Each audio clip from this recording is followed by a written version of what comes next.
Hello everyone. Today I'm going to talk about how to plan a successful negotiation with Mexican business partners.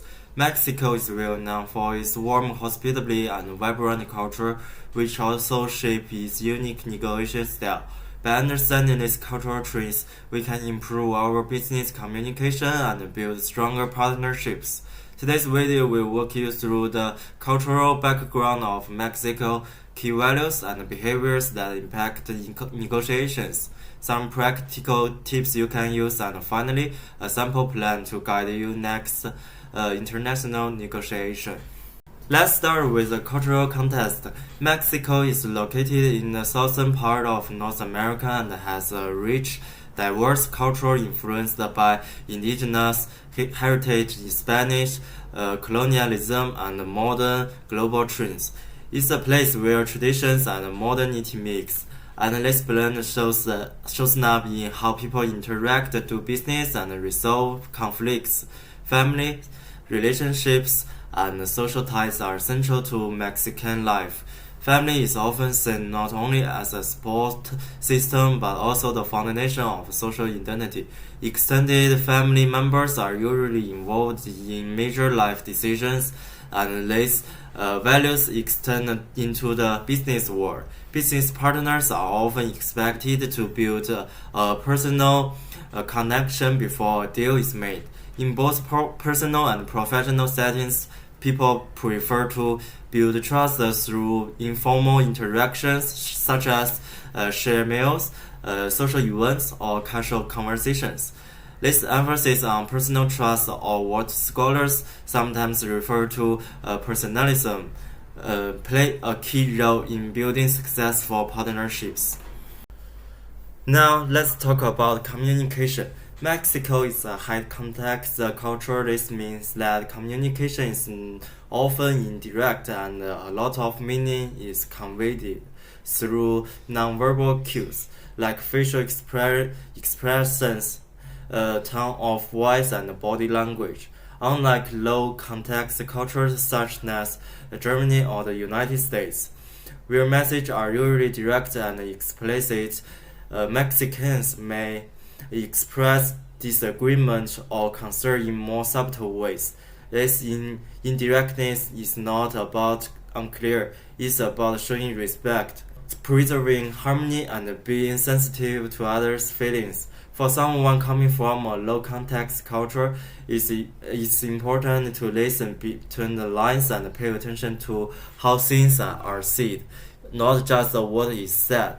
For example, a polite "we will think about it" might actually mean no, but said in a way that avoids confrontation. Let me highlight these core cultural characteristics that are especially important in negotiation. First, Mexican society has a high power distance. People show respect for authority, censorship, and hierarchy.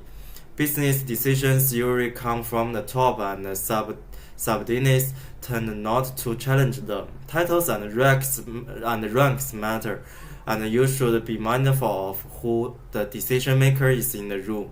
However, despite this formality, everyday interactions are often warm and friendly, which sometimes masks the underlying structure of authority. Second, relationships are the foundation of doing business. Building personal trust is more important than quickly closing a deal. Taking the time to get to know your Mexican counterpart is a necessary step toward long-term cooperation. As the saying goes, in Mexico, you don't do business with a company, you do business with a person. The third one is that family is the foundation of social and business relationship in Mexico, reflecting strong values of loyalty and trust. Finally, Mexicans have a flexible sense of time. They often multitask and may shift schedules or delay meetings. This can be challenging for people used to strict time planning, but being patient and understanding is key to maintaining good rapport. This time orientation is referred to as polytronic. Many people value relationships over rigid timelines. It's not uncommon for a meeting to start late or be rescheduled entirely if something more important, like a family matter, comes up. Based on above, here are 3 practical tips I recommend for negotiating effectively with Mexican partners. First, focus on building relationships before talking business. Don't jump straight into the deal. Instead, take time to connect through informal conversations. Talk about family, hobbies, or culture. This builds trust and opens the door to smoother business communication.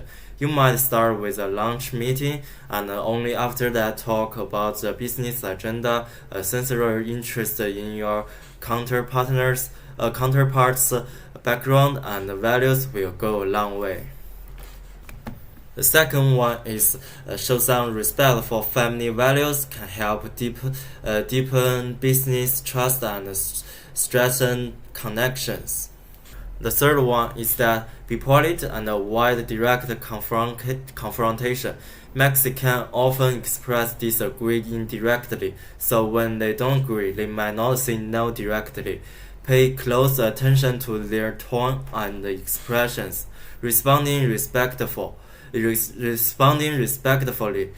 even when there is a disagreement, will help maintain a positive connection. It's also helpful to phrase disagreement as suggestions or questions. For example, instead of saying that won't work, you might say, how would this approach fit with your needs? Finally, be patient with the scheduling. Meetings may not start exactly on time and plans may change. Don't take it personally or show frustration.